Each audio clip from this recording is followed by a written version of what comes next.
안녕하십니까. 전 고려대학교 산업경영공학과 DSB 연구실 소속 석사과정 홍성희입니다.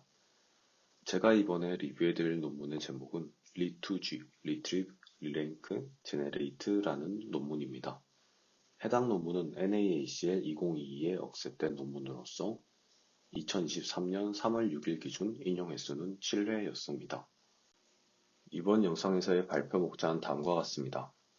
먼저 백그라운드에서는 스파르스 리트리버의 대표적인 방법론이라 할 수 있는 BM25, 덴스 리트리버의 대표적인 방법론이라 할 수 있는 DPR, 이후로는 리투지의 베이스 모델이라 할 수 있는 레그와 리투지의 동일한 저자들이 이전에 발표했던 방법론인 KGI에 대해서 설명드리겠습니다. 이러한 백그라운드 이후로는 리투지에 대한 자세한 방법론에 대한 설명, 그리고 실험, 마지막으로 결론 순으로 발표드리겠습니다. 백그라운드에 앞서 간단하게 리투지에 대해 오버뷰를 함께 보시겠습니다. 리투지라는 방법론을 한 문장으로 표현하자면 스파르스 리트리버와 덴스 리트리버를 함께 사용한 리트리브 앤 제네레이트 모델이라 할 수 있겠습니다. 이제 그렇다면 레그와 리투지의 모델 구조를 한번 비교해 보겠습니다. 한눈에 볼 수 있다시피 레그에 비해 리투지에 무언가 모듈이 더 추가된 모습을 확인하실 수 있습니다. 레그의 경우 쿼리와 관련된 탑 K개의 패스지들을 반환받기 위한 리트리버 모델로서 패스지 인코더와 쿼리 인코더로 구성된 DPR이라는 방법론을 이용하고 있습니다. 리투지의 경우를 한번 함께 살펴보시면 리투지에도 쿼리와 관련된 패스지들을 반환받기 위해서 레그에서 사용되었던 패스지 인코더와 쿼리 인코더로 구성된 DPR을 사용하고 있을 뿐만 아니라 BM25라는 것을 함께 활용하는 모습을 확인하실 수 있습니다. 그 다음 두 번째로는 레그의 경우 DPR로부터 반환된 탑 K개의 패스지들을 쿼리와 컨캣해서 제너레이터에 바로 입력으로 사용하는 모습을 확인하실 수 있습니다. 반면 리투지의 경우 DPR과 BM25로부터 반환된 탑 N개의 패스지들을 바로 쿼리와 컨캣해서 제너레이터에 이용한 것이 아니라 이 탑 N개의 패스지들을 다시 리랭커라는 모듈을 통해서 어떠한 과정을 거친 탑 K개의 패스지들을 쿼리와 컨캣해서 제너레이터의 인풋으로 활용하는 모습을 확인하실 수 있습니다.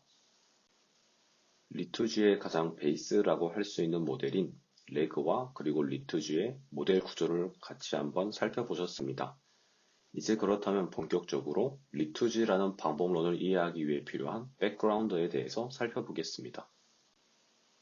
최근 NLP에서는 Information Retrieval라는 연구 분야가 굉장히 활발하게 연구되고 있습니다. 그렇다면 이제 왜 리트리브를 해야 하는가에 대해서 살펴보겠습니다. 그에 대한 이유는 바로 모델 파라미터에 내재된 논리지의 한계라고 말씀을 드릴 수 있습니다. 모델 파라미터에 논리지가 내재되어 있다는 점은 바로 Language Models as Knowledge Bases라는 연구의 결론으로 밝혀진 사실이라고 할 수 있겠습니다. 이 Language Models as Knowledge Bases라는 연구에서는 라마라는 프로빙 태스크 혹은 벤치마크 데이터셋을 공개했습니다. 이 라마라는 프로빙 태스크를 제안한 연구에서의 결론으로는 프리트레인 랭귀지 모델은 이미 사전학습 과정에 사용된 위키피디아와 같은 대량의 코퍼스를 통해 모델 파라미터의 논리지를 이미 담고 있다는 결론을 내렸습니다. 그리고 추후 연구들에서는 이렇게 모델의 파라미터에 내재된 논리지를 파라메트릭 논리지라고 부르고 있습니다. 이 라마라는 프로빙 태스크의 과정은 만약에 홍성이는 마스크에 살고 있다라는 이렇게 클로즈 스타일의 인풋을 프리트레인 랭귀지 모델에 넣어서 프리트레인 랭귀지 모델을 통해 이 마스킹된 토큰에 들어갈 토큰이 무엇인지 맞추는 과정을 통해서 만약에 프리트레인 랭귀지 모델이 이 마스크에 들어갈 토큰을 제대로 생성해낸다면 해당 모델은 이러한 지식을 가지고 있다고 판별하는 과정을 판별하는 태스크라고 할 수 있겠습니다. 그러나 만약 이러한 프리트레인 랭귀지 모델에 사용된 데이터가 2015년에 사용된 데이터라면 저는 현재 2023년 포항이 아닌 다른 곳에 거주하고 있는데 2015년의 지식으로 한정되어 있는 parametric knowledge를 가지고 있기 때문에 이렇게 제가 원하는 답변이 아닌 다른 답변을 내놓게 됩니다. 즉, 이러한 특정 연도에 제한된 지식으로 프리트레인된 랭귀지 모델을 이용한다면 실생활에서 사용자의 니즈를 제대로 충족시키지 못한다는 한계가 존재하게 됩니다. 이러한 한계를 극복하기 위해서 랭귀지 모델의 학습에 포함되지 않은 정보와 보다 최신 정보를 반영하기 위해서 위키피디아와 같은 외부 논리지를 탐색하자는 것이 리트리브를 해야 하는 이유라고 할 수 있겠습니다. 이러한 이유뿐만 아니라 할루시네이션과 같은 문제를 해결하기 위한 일종의 해결책으로서도 리트리버가 사용되고 있습니다. 왜 리트리브를 해야 하는지 살펴보았고, 이제 그렇다면 리트리브를 어떻게 해야 하는지 살펴보겠습니다. 첫 번째로 스파르스 리트리버의 대표적인 방법론인 BM25에 대해서 말씀드리겠습니다. BM25의 기본 개념은 굉장히 간단합니다. 쿼리 문장에 있는 특정 단어 QI가 각 다큐먼트에 얼마나 자주 등장하는가를 기반으로 쿼리와 다큐먼트의 연관성을 평가하게 됩니다. BM25의 산출식은 다음과 같습니다. 총 두 가지 텀으로 나누어서 살펴볼 수 있는데요. 먼저 첫 번째 텀으로는 Inverse Document Frequency를 가지고 있습니다. 그리고 두 번째로는 특정 단어 QI가 문서 D에서 얼마나 자주 등장하는지를 카운트하는 모습을 확인하실 수 있습니다. 그리고 이때 BM25는 TF-IDF에서 한 단계 더 발전된 버전이라고 생각하면 되는데요. 이 BM25에서 두 번째 텀인 단어 QI가 문서 D에서 얼마나 자주 등장하는지 산출하는 이 텀에서 바로 각 다큐먼트 문서 D의 길이에 대한 부분을 반영하고 있는 모습을 확인하실 수 있습니다. 즉, 이때 분모의 총 문서 집합의 평균 문서 길이분의 특정 한 다큐먼트의 길이를 사용하는 모습을 확인할 수 있습니다. 이에 따라서 특정 다큐먼트 D가 평균적인 문서 길이보다 길다면 이 값은 분모에 있기 때문에 BM25 스코어 값은 낮아지도록 하는데 영향을 끼치게 됩니다. 그리고 Inverse Document Frequency는 여러 다큐먼트에 자주 등장한 단어일수록 이 IDF 값은 작아지게 됩니다. 영어를 예로 들자면 더나 is, 등 여러 문서에 자주 등장한 단어는 낮은 IDF 값을 갖게 되어 자주 등장하지 않는 단어에 더 큰 가중치를 주는 역할을 하게 됩니다. 그리고 좀 전에 살펴보았던 이 두 번째 텀에서 K1과 이 B라는 것은 각각 사용자가 지정하는 하이퍼 파라미터인데요. K1은 이 분자에 있는 단어 QI가 문서 D에서 몇 번 등장하는지 빈도수를 산출할 때 곱해지는 모습을 확인하실 수 있습니다. 이에 따라서 이 K1이라는 하이퍼 파라미터는 단어 빈도수가 이 BM25 스코어에 끼치는 영향을 조절하는 데 사용됩니다. BM25를 사용할 때 자주 이용하는 엘라스틱 서치에서 K1은 1.2의 값을 사용하고 있습니다. 두 번째 하이퍼 파라미터인 B에 대해서 살펴보자면 이 B라는 하이퍼 파라미터는 문서 D의 길이와 관련된 텀에 곱해지는 모습을 확인하실 수 있습니다. 즉, 이 하이퍼 파라미터 B는 문서의 길이가 스코어에 끼치는 영향을 조절하는 데 활용되는 파라미터입니다. 또한 이 B 값은 엘라스틱 서치에서는 0.75라는 값을 사용하고 있습니다. 아래 예시는 BM25 스코어를 이용해서 아남에서 홍대까지 어떻게 가나요? 라는 쿼리에 대해서 세 가지 다큐먼트 각각에 대한 다큐먼트의 연관성을 평가한 스코어를, 즉 BM25 스코어를 기재해둔 예시입니다. 첫 번째 다큐먼트에서는 아남에 비하면 홍대가 마시는 곳이 많지 라는 문서가 있고, 두 번째 다큐먼트에는 아남에서 홍대까지 가려면 지하철을 몇 번을 타고 몇 분을 가면 됩니다 라는 다큐먼트가 있습니다. 그리고 세 번째 다큐먼트에는 전혀 상관이 없는 단어로 나열된 문서가 있습니다. 이 아남에서 홍대까지 어떻게 가나요? 라는 쿼리에 대해서 각 단어가 각각의 다큐먼트에 얼마나 자주 등장하는가를 기반으로 BM25 스코어를 산출한 결과 다큐먼트 2가 가장 높은 BM25 스코어를 보이고 있습니다. 이 아래에 기재된 BM25 스코어 값들은 실제로 파이썬에서 팩합 패키지를 이용해서 형태소 분석을 이용해 토크나이징을 진행한 후 OK파이의 BM25를 이용해서 실제로 스코어를 산출한 결과입니다. BM25와 같은 스파르스 리트리버의 장점과 단점에 대해서 말씀드리겠습니다. 먼저 장점을 보자면 첫 번째로 쿼리와 관련된 다큐먼트를 찾기 위한 별도의 모델이나 트레이닝 과정이 필요하지 않다는 장점이 있습니다. 또한 덴스 리트리버 대비 빠른 연산 속도를 보이고 있으며 아웃 오브 도메인 데이터에서 덴스 리트리버보다 높은 성능을 가지고 있습니다. 그러나 명확한 한계점 또한 존재합니다. 바로 특정 단어가 특정 문서에 등장하는가를 기반으로 산출되다 보니 렉시컬한 부분에 한계가 있습니다. 즉, 렉시컬 시밀러리티에 제한되고 단어 또는 문장의 의미 자체는 반영이 불가능하다는 명확한 한계가 존재합니다. 예를 들어서 한국 아이돌 좋아하세요라는 쿼리가 있을 때 이와 같은 세 가지 문서가 있다고 예시를 들어보겠습니다. 첫 번째 다큐먼트에서는 저는 한국 아이돌은 별로 관심이 없고 한국 음식은 좋아합니다 라는 문서가 있고 다큐먼트 2의 경우 한국의 유명한 아이돌인 BTS, 뉴진스, 아이브 등 다 좋아하죠 라는 문서가 있고 세 번째 다큐먼트에는 한국 가수 완전 팬입니다와 같은 문서가 있습니다.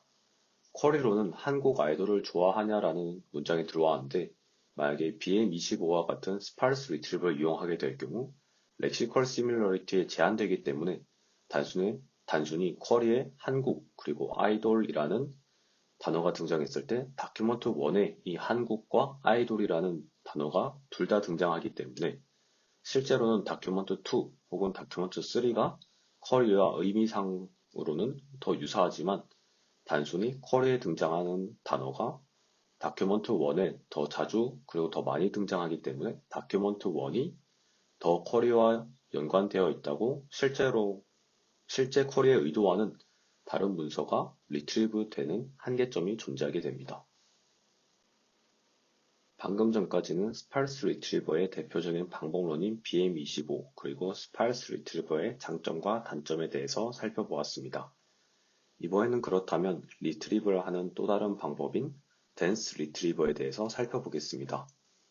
덴스 리트리버는 쿼리와 다큐먼트의 임베딩 벡터, 즉 쿼리와 다큐먼트의 덴스 벡터 간 유사도를 통해서 쿼리와 다큐먼트의 연관성을 평가합니다.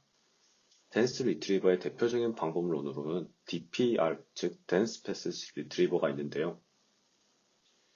이 DPR 방법론에서는 쿼리 문장의 CLS 임베딩, 그리고 다큐먼트 혹은 패세지의 CLS 임베딩 간의 내적 값을 이용해서 쿼리와 다큐먼트에 연관된 정도, 즉 릴리번스 스코어로 사용하게 됩니다. 덴스 리트리버의 대표적인 방법론인 DPR에서 중요한 두 가지 개념이 또 존재하게 됩니다. 먼저 인배치 네거티브라는 것과 BM25를 활용한 하드 네거티브입니다. 먼저 인배치 네거티브에 대해서 설명드리겠습니다. DPR에선 기본적으로 특정 쿼리의 임베딩과 연관된 패세지의 임베딩과는 서로 가깝게 특정 쿼리 임베딩과 연관되어 있지 않은 네거티브 패세지의 임베딩과는 서로 멀리 위치하게 되도록 DPR의 쿼리 인코더와 패세지 인코더를 트레인시키게 됩니다. 이때 인배치 네거티브에서는 총 B개의 쿼리 그리고 B개의 패세지, 즉 각 쿼리별로 연관된 파지티브 패세지로 쌍이 이루어져 있는 상황에서 배치를 이용해서 조금 더 효율적으로 모델을 트레인시키는 방법론을 제안하고 있습니다. 이 쿼리 1을 기준으로 봤을 때 쿼리 1과 파지티브 관계인 패세지가 하나 있습니다. 그리고 쿼리 2에 대해서도 쿼리 2와 파지티브 관계인, 즉 쿼리 2와 연관된 패세지가 하나씩 있을 것입니다. 이때 쿼리 2와 연관된 파지티브 패세지를 바로 쿼리 1의 네거티브 패세지로 이용하는 방법을 제안하고 있습니다. 쿼리 3의 파지티브도 쿼리 1의 네거티브로, 마지막 쿼리의 파지티브 패세지도 쿼리 1의 네거티브로 활용하는 방법을 이용하고 있습니다. 즉, 배치 내에 있는 다른 쿼리의 포지티브 패시지를 특정 쿼리에 대해서는 네거티브 패시지로 이용하는 방법을 제안해서 B개의 쿼리 그리고 패시지 쌍이 존재하는 하나의 배치를 통해서 총 B제곱개의 페어에 대한 트레이닝이 가능해지도록 하고 있습니다. 이를 통해서 배치 내에 있는 패시지들을 각 쿼리별 네거티브 샘플들로 재사용할 수 있어서 효율적으로 모델을 트레인시킬 수 있게 됩니다. 그 다음으로는 BM25를 활용한 하드 네거티브입니다.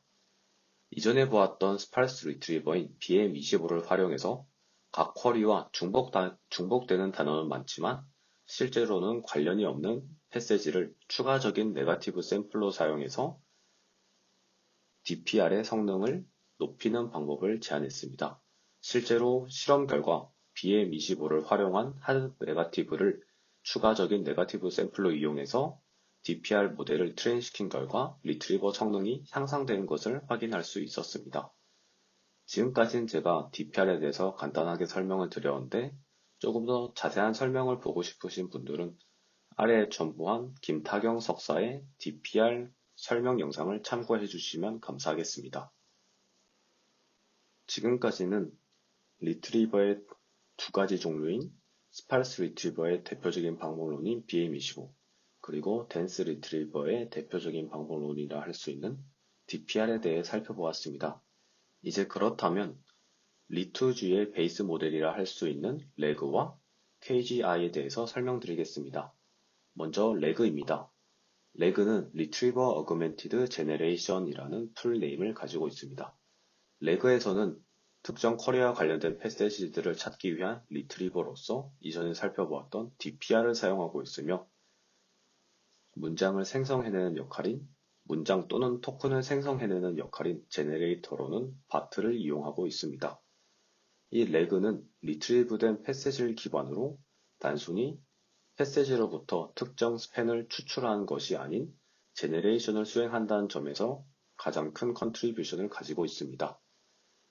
이전에 보았던 DPR과 같은 덴스 리트리버 혹은 스파르스 리트리버인 BM25를 이용해서 특정 다운스트림 태스크를 풀 때는 사실 대부분의 방법론들은 MRC 태스크와 같은 QA 모델을 이용해서 쿼리와 관련된 패시지를 찾게 되었을 때 각 패시지로부터 특정 스팬을 단순히 추출하는 방식으로 문제를 풀어왔습니다.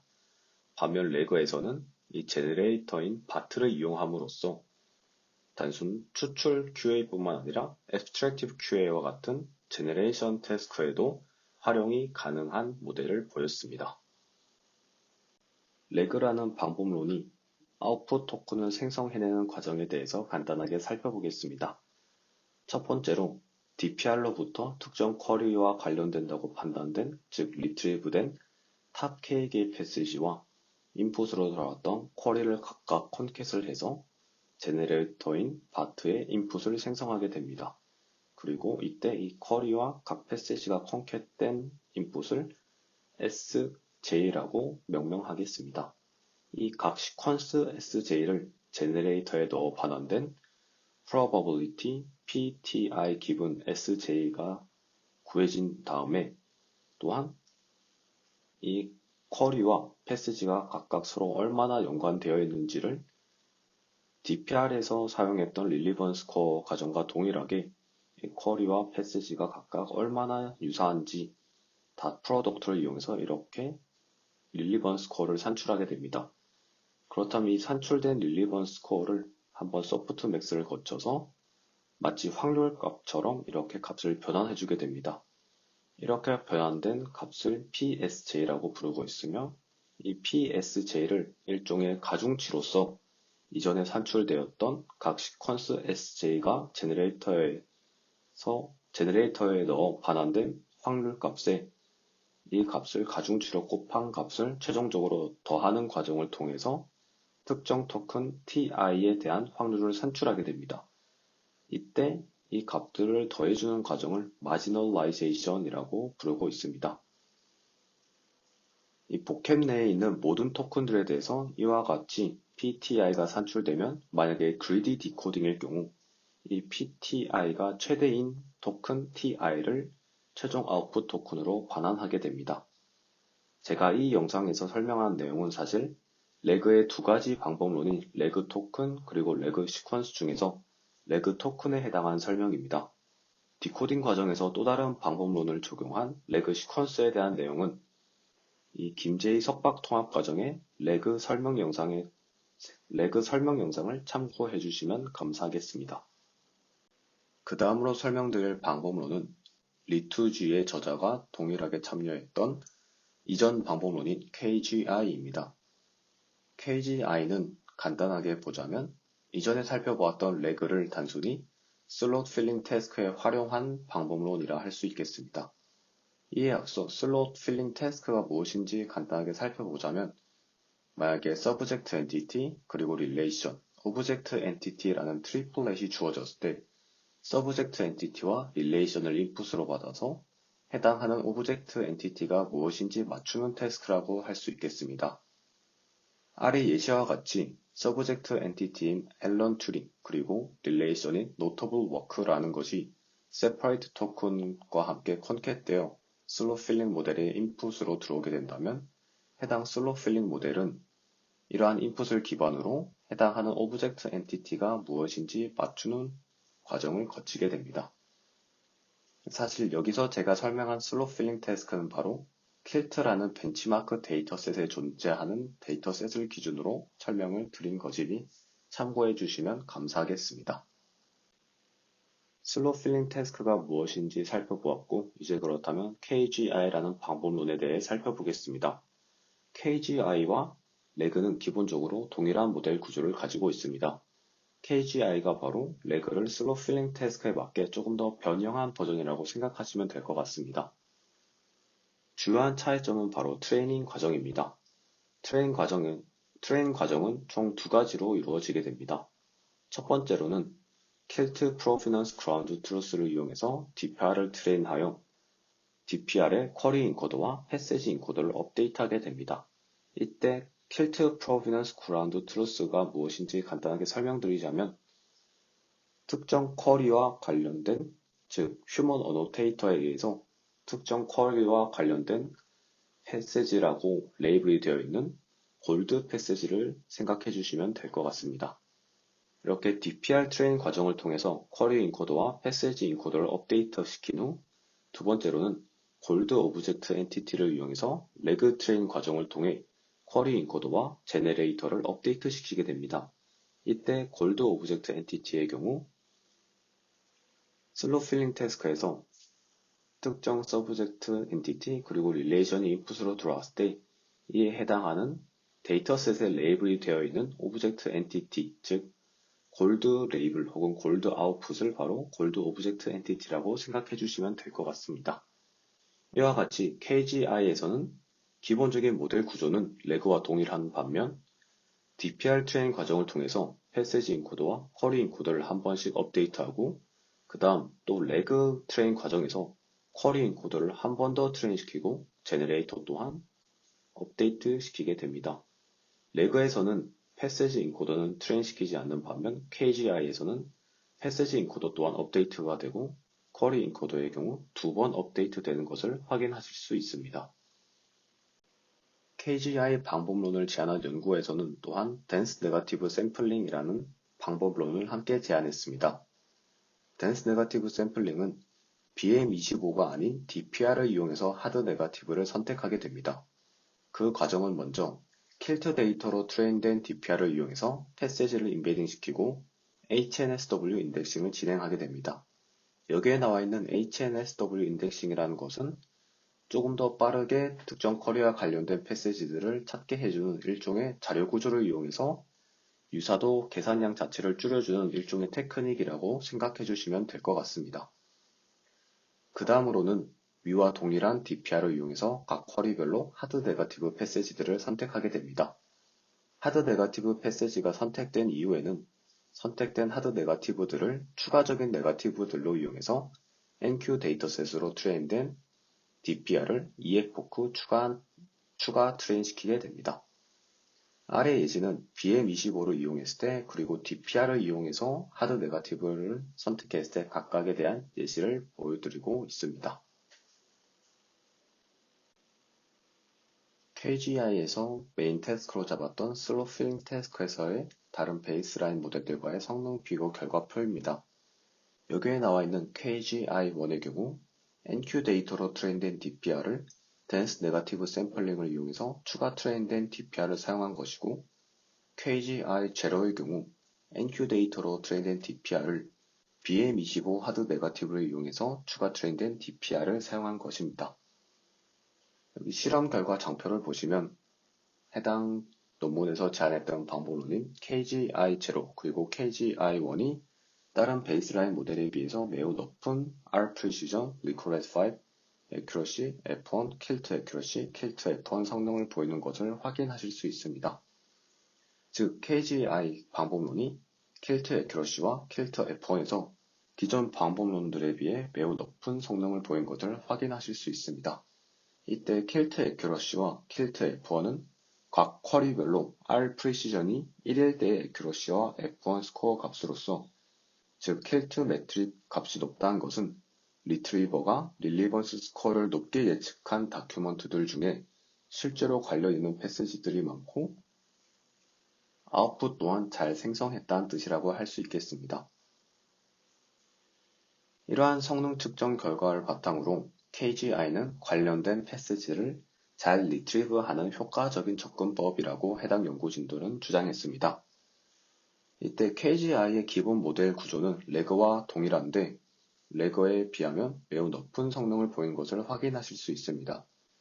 KGI와 레그의 주요한 차이는 바로 패세지 인코더의 트레인 여부 그리고 쿼리 인코더의 트레인 횟수라고 할 수 있습니다.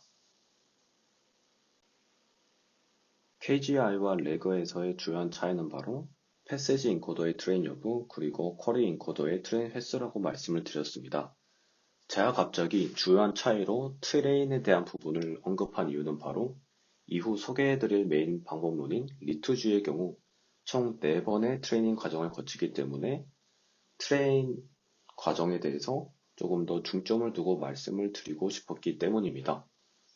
그렇다면 지금까지 살펴보았던 백그라운드인 DPR, 레그, KGI 각각의 방법론별로 트레인되는 구성 요소를 한번 살펴보겠습니다. DPR의 경우 쿼리 인코더와 패세지 인코더가 각각 한 번씩 업데이트 됩니다. 그리고 레그의 경우 쿼리 인코더는 업데이트가 되고 패세지 인코더는 업데이트를 시키지 않습니다. 또한 제너레이터인 바트는 업데이트가 됩니다. KGI의 경우 쿼리 인코더는 2번, 패세지 인코더는 1번, 그리고 제너레이터 또한 1번 업데이트가 됩니다.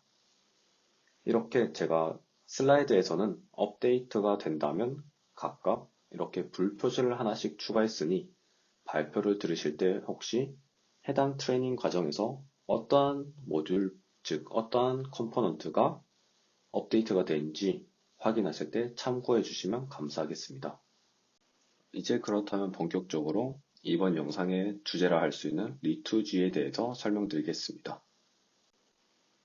맨 처음 영상을 시작할 때 리투지라는 방법론에 대한 오버뷰에서 제가 말씀드렸던 내용은 리투지를 한 문장으로 요약하자면 스파르스 리트리버와 덴스 리트리버를 함께 사용한 리트리브 앤 제너레이트 모델이라고 말씀을 드렸습니다. 그런데 이제 한번 관점을 바꾸어서 리트리버에 좀 더 초점을 두고 말씀을 드리겠습니다. 이 리트리버에 초점을 두어서 리투지를 다시 설명을 드리자면 DPR 리트리버 결과와 BM25 리트리버 결과를 리랭킹해서 쿼리와 관련된 패세지들을 찾자가 바로 리투지의 메인 컨트리뷰션이라고 할 수 있겠습니다. 이전에 제가 설명드렸던 것과 같이 스파르스 리트리버의 장점은 쿼리와 관련된 다큐먼트를 찾기 위한 별도의 모델이나 트레이닝 과정이 필요하지 않다는 것, 그리고 덴스 리트리버 대비 빠른 연산 속도, out of domain 데이터에서 덴스 리트리버보다 높은 성능을 보이고 있다는 것입니다. 또한 덴스 리트리버의 장점은 스파르스 리트리버의 한계인 렉시컬 시밀러리티에 제한되어 단어나 문장의 의미를 반영하지 못한 것이 바로 덴스 리트리버에선 이러한 점을 해결해냈기 때문에 바로 장점이라고 할 수 있겠습니다. 즉, 스마트폰, 휴대폰, 휴대전화, 핸드폰 등과 같은 이음 동의어를 비롯한 단어나 문장의 의미가 반영 가능하다는 것이 바로 덴스 리트리버의 장점이라고 할 수 있겠습니다. 리투지에서는 이렇듯 스파르스 리트리버와 덴스 리트리버의 결과를 함께 활용함으로써 두 가지 방법론의 장점을 모두 활용하고자 했습니다. 그 다음으로는 리랭킹에 대해서 간단하게 살펴보겠습니다. 해당 연구진들은 두 가지 선행 연구의 결과를 바탕으로 처음 리트리브된 결과를 리랭킹하면 성능이 향상된다는 점을 보았기 때문에 이 리트리버 과정에서 리랭킹을 포함시키면 모델이 성능이 향상되지 않을까라는 가정을 세우게 됩니다. 이러한 가정을 바탕으로 리투지에서는 처음 리트리버 결과를 바탕으로 반환된 탑 n개의 패세지들을 리랭커를 이용해서 릴리번스 스코어를 다시 산출하고 탑 k개의 패세지들을 최종적으로 반환하는 방법론을 적용했습니다. 본격적으로 리투지의 방법론에 대해 설명드리기 앞서 잠시 킬트 벤치마크에 대해서 소개해 드리겠습니다. 킬트 벤치마크란 ODQA, 팩트 체킹, 엔티티 링킹, 슬로우 필링, 다이얼로그 제너레이션이라는 5가지 태스크를 다루는 벤치마크입니다. 이때 공통점은 위키피디아를 외부 놀리지 베이스로 사용해서 각 인풋과 관련된 패세지를 리트리브해서 특정 다운스트림 태스크를 수행하게 됩니다. 각 태스크별로 이러한 인풋에 대한 흔히 아는 아웃풋, 즉 골드 레이블이 존재하게 되고 이러한 골드 레이블이 나오게 된 근거라고 할 수 있는 골드 프로피넌스 또한 존재하게 됩니다.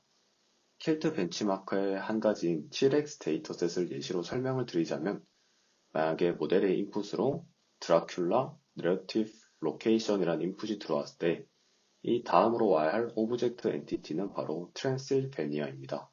이러한 트랜실베니아와 드라큘라, 내러티브, 로케이션이라는 관계에 대한 근거가 되는 프로피넌스는 바로 7923번이라는 다큐먼트 아이디를 가진 문서에서 두 번째 문단, 즉 7923-2라는 골드 프로비넌스가 함께 인풋 그리고 골드 레이블, 골드 프로비넌스로서 킬트 벤치마크에서는 존재하게 됩니다.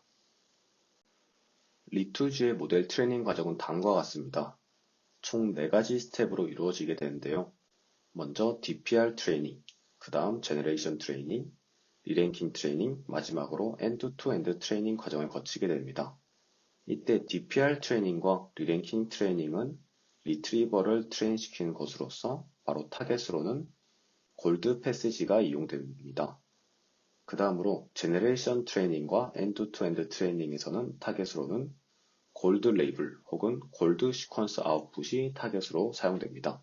이때 특이한 점은 스텝 1과 스텝 2인 DPR 트레이닝과 제너레이션 트레이닝에서는 해당 연구진들이 이전에 발표했던 방법론인 KGI 중에서 KGI 제로와 동일한 트레이닝 과정을 거치고 있습니다.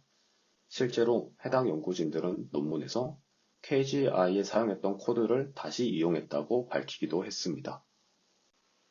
4번의 트레이닝 과정 중 첫 번째인 DPR 트레이닝 과정입니다. 해당 과정은 기존의 DPR 트레이닝 방법과 동일합니다. 이 과정을 통해서 패세지 인코더와 쿼리 인코더가 한 번씩 업데이트 되게 됩니다.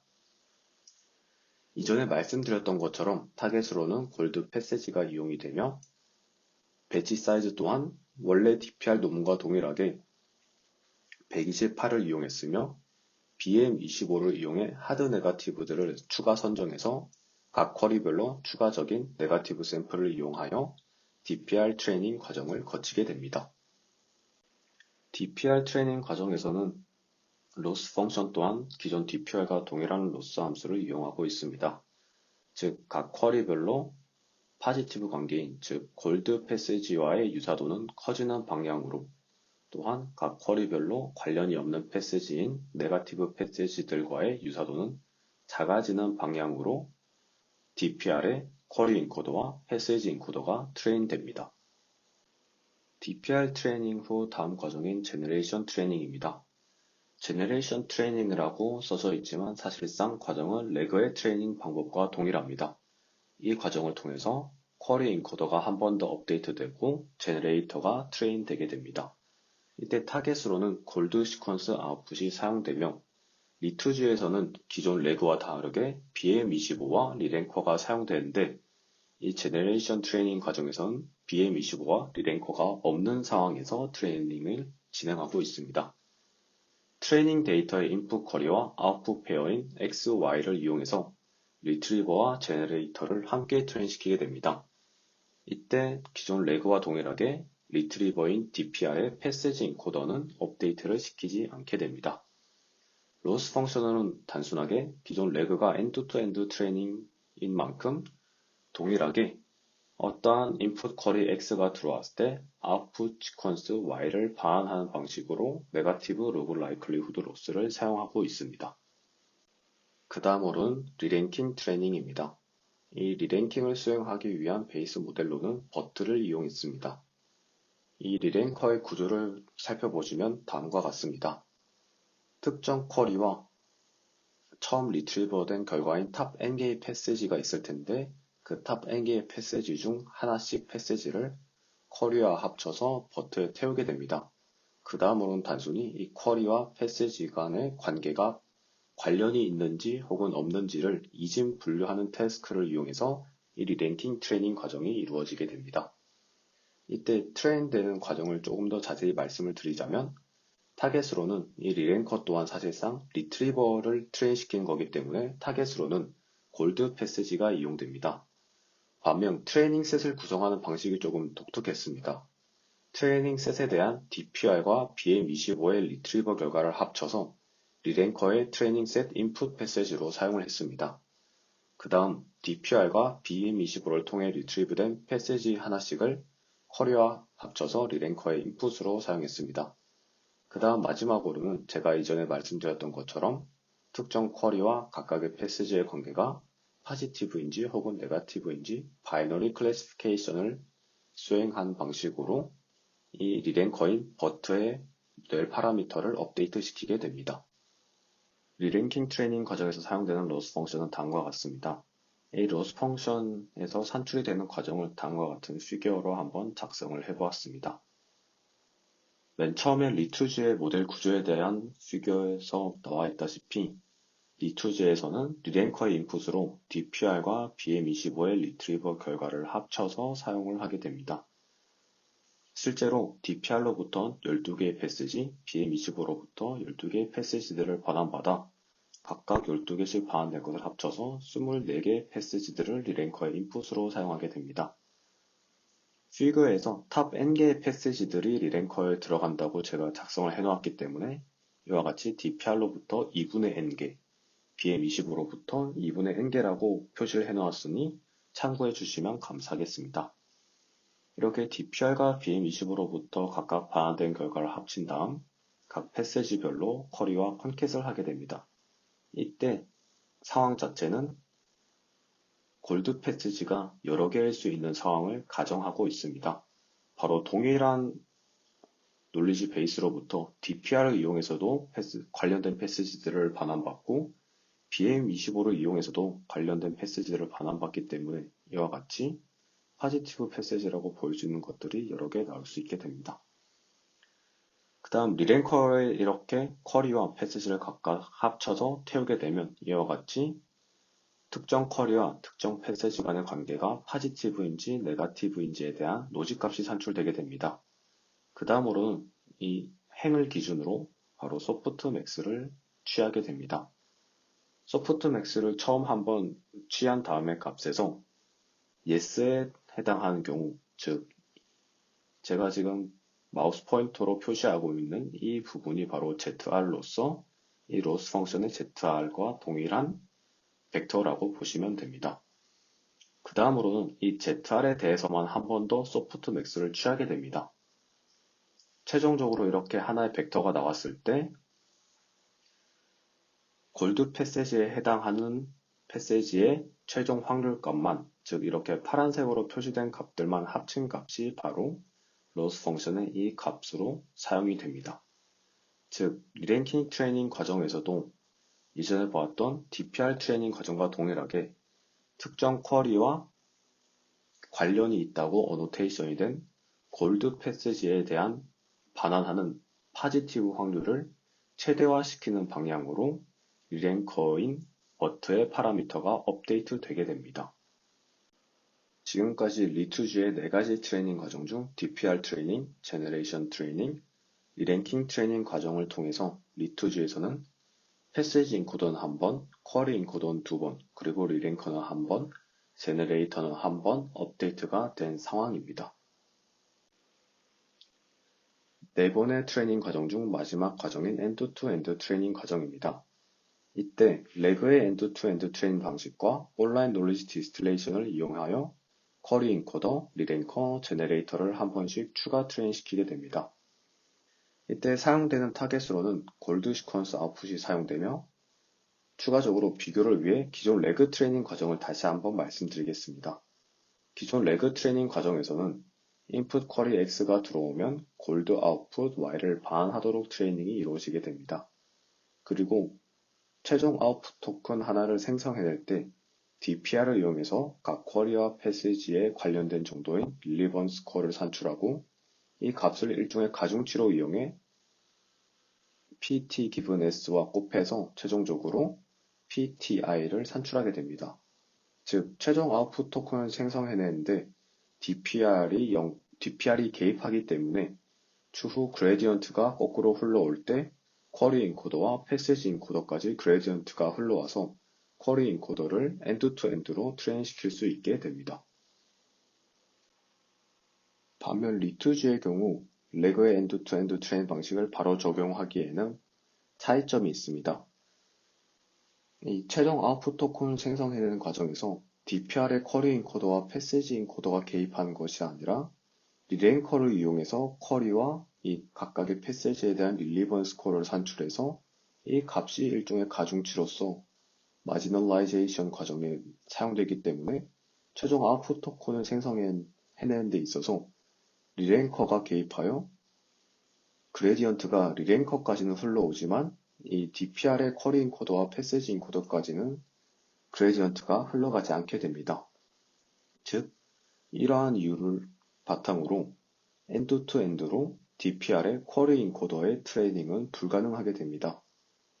쿼리 인코더도 엔드-투-엔드로 함께 트레인시키기 위해서 해당 연구진들은 바로 온라인 놀리지 디스틸레이션이라는 방법론을 적용시키게 되었습니다.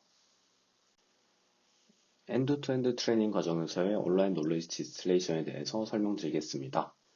이때 놀리지 디스틸레이션은 티처 모델과 스튜던트 모델을 각각 선정하게 되는데 해당 연구에서는 리랭커를 티처 모델로 그리고 DPR의 쿼리 인코더를 스튜던트 모델로 사용하고 있습니다. 온라인 놀리지 디스틸레이션에서 사용되는 로스 펑션은 다음과 같습니다. 바로 동일한 탑 n개의 패시지에 대한 DPR로부터 산출된 릴리번스 스코어 분포 그리고 리랭커로부터 산출된 릴리번스 스코어 분포 이 두 분포 간의 KL 다이버전스를 로스 펑션으로 이용하고 있습니다.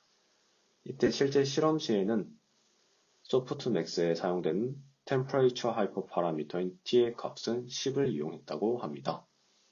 그리고 이후에 텀을 보시면 t제곱을 곱하고 있는데 그 이유는 정확하게 논문에는 제시되어 있진 않지만 아마도 이 t 값을 10을 이용하기 때문에 이 두 분포가 많이 스무딩이 될 텐데 스무딩이 많이 되어 로스 값 자체가 너무 작아지게 될 경우 모델 학습에 차질이 생길 수 있기 때문에 이를 방지하기 위해서 다시 t의 제곱값을 곱해서 충분히 모델의 학습이 이루어지도록 만들어 준 것으로 보입니다. 그리고 그냥 놀리지 디스틸레이션의 경우 보통 티처 모델로 사용되는 모델의 파라미터는 프리즈 시키고 스튜던트 모델의 파라미터만 업데이트 시키게 되는데 이렇게 온라인 놀리지 디스틸레이션 과정에서는 엔드-투-엔드 트레이닝 과정에서 티처 모델로 사용되는 리랭커 또한 프리즈된 상태가 아니라 함께 트레이닝이 되기 때문에 온라인 놀리지 디스틸레이션이라고 불리게 됩니다. 이렇게 4번의 트레이닝 과정을 통해서 리투즈는 트레이닝 과정이 마치게 됩니다. 최종적으로 패시지 인코더는 1번, 쿼리 인코더는 3번, 리랭커는 2번, 제너레이터는 2번, 각 모듈이 업데이트되는 총 횟수를 더하면 총 8번의 모델 업데이트가 이루어지게 됩니다. 이 각각의 패시지가 몇 개 리트리브 되는지 살펴보자면 처음엔 DPR로부터 12개의 패시지들을 반환받고 BM25로부터도 동일하게 12개의 패시지들을 반환받게 됩니다. DPR과 BM25로부터 각각 반환받은 12개의 패시지들을 합쳐서 총 24개의 패시지들이 리랭커의 인풋으로 사용됩니다. 그 다음 리랭커는 이 24개의 패시지들 중 탑 5개의 패시지들, 즉 5개의 패시지들을 반환시키게 됩니다. 최종적으로 제네레이터에는 이 탑 5개의 패시지와 쿼리를 각각 하나씩 컨캣시켜서 제네레이터를 통해서 최종 아웃풋 토큰을 생성해내게 됩니다. 지금까지 리투지의 방법론에 대해서 살펴보았고, 이제부터는 실험 내용에 대해서 설명드리겠습니다. 리투지에서 익스페리먼트에 활용한 데이터는 바로 이전에 살펴보았던 킬트 벤치마크입니다. 실험 대상 태스크는 총 4가지이며 사용된 데이터셋은 5가지입니다. 슬롯 필링 태스크에는 T-REX 데이터셋, ODQA라는 태스크에는 Natural Questions, 그리고 Trivia QA라는 데이터셋을 이용했습니다. 그 다음으로 팩트 체킹이라는 태스크에서는 Fever라는 데이터셋을, 마지막으로 다이얼로그 제너레이션에서는 Wizard of Wikipedia라는 데이터셋을 이용했습니다. 메인 익스페리먼트 결과라고 할 수 있는 킬트 벤치마크 퍼포먼스입니다. 해당 장표는 킬트 리더보드에 등재된 탑 모델 방법론들의 성능 측정 결과입니다. 이 5가지 데이터셋에서 리투지엔 킬트 벤치마크 제출 당시 모두 소타를 달성했다고 합니다. 다만 이 피규어를 보시면 위자드 오브 위키피디아의 경우 리투지가 2번째로 랭킹되어 있는 것을 확인하실 수 있는데요. 해당 연구진들의 주장에 따르면 이 리투지를 킬트 벤치마크 데이터셋에 제출할 당시에는 소타를 달성했으나 논문을 작성할 당시 새로운 방법론에 의해서 랭킹이 하나 밀렸다고 합니다. 추가적으로 개인적으로 궁금해서 한번 2023년 3월 4일 기준으로 킬트 리더보드를 다시 한번 확인을 해보았는데요. T-REX 그리고 트리비아 QA, Natural Question, Fever라는 4가지 데이터셋의 경우 모두 FID Lite라는 방법론에 의해서 리투지의 순위가 위로 밀려난 것을 확인할 수 있었으며 다이얼로그 제너레이션 태스크를 다루는 데이터셋인 Wizard of Wikipedia의 경우 4위로 밀려난 것을 확인할 수 있었습니다. 이 킬트 리더보드 당시의 성능을 보시면 리투지가 이전에 제안되었던 방법론들에 비해 매우 큰 차이로 높은 성능을 보이는 것을 확인하실 수 있습니다. 또한 킬트 매트릭에서도 이전의 소타에 비해서 꽤나 높은 성능을 보이며 리투지가 제안하는 리트리버 방법론이 타 리트리버 방법론들에 비해서 더 높은 성능을 보인다는 것을 실험적으로 함께 확인할 수 있었습니다. 그 다음 실험은 일종의 오블레이션 스터디로서 각 트레이닝 단계에 따른 리트리버 성능 변화 측정 결과입니다. 이 테이블에서 위 4개의 행은 이니셜 리트리버에 관한 부분, 아래 3개의 행은 리랭킹에 관한 부분이라고 이해해 주시면 될 것 같습니다.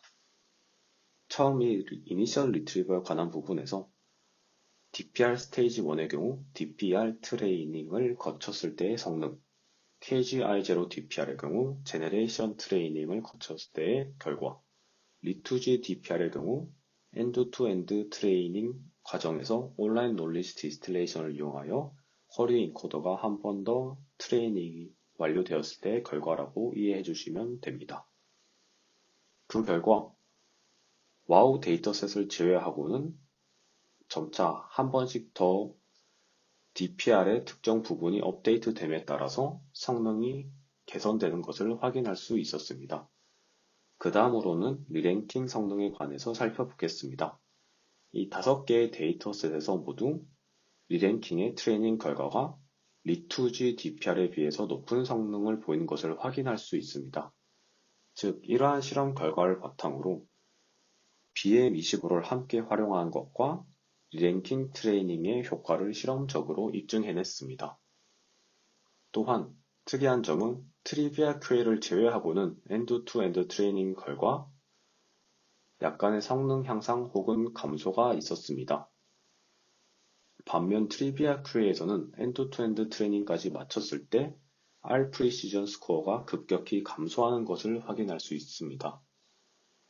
이러한 실험 결과가 나온 이유에 대해서 해당 연구진들은 이전 킬트 벤치마크 퍼포먼스 결과를 바탕으로 트리비아 Q에서 높은 애큐러시와 F1 스코어를 달성했으나 이 리트리버 스코어 자체가 낮게 측정된 것은 트리비아 QA의 골드 프로비넌스, 즉 트리비아 QA에서는 특정 쿼리에 대해서 어노테이션된 골드 패시지 자체가 몇 개는 잘못되었음을, 즉 골드 프로비넌스 자체가 불완전한 것이 이유라고 주장을 했습니다.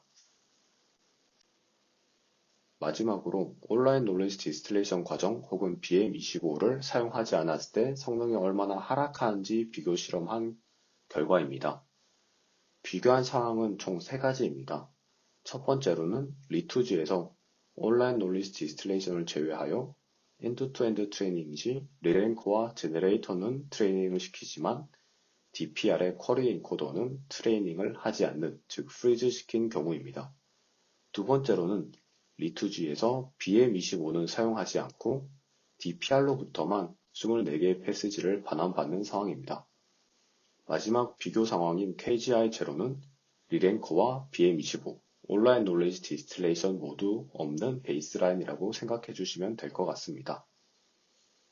이러한 실험 결과를 바탕으로 연구진들이 내린 결론을 먼저 살펴보겠습니다.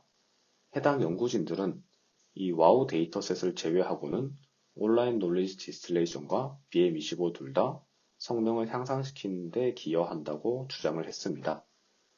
그런데 개인적으로는 해당 실험 결과를 직접 수치상 보았을 때 BM25를 활용했을 경우 성능 향상이 많이 되는 것을 확인할 수 있었지만 막상 놀리지 디스틸레이션을 리투지에서 제외했을 때는 크게 성능 감소가 없지 않나라는 의아함이 들었습니다.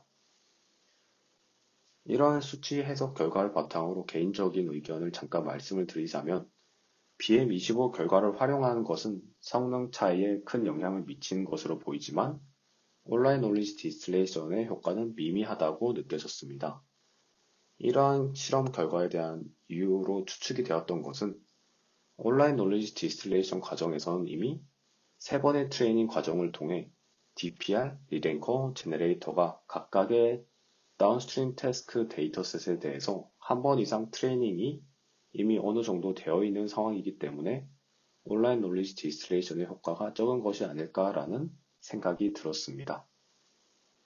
지금까지 백그라운드 그리고 리투지에 대한 방법론, 실험 내용에 대해서 살펴보았고 마지막으로 컨클루전에 대해서 말씀드리겠습니다.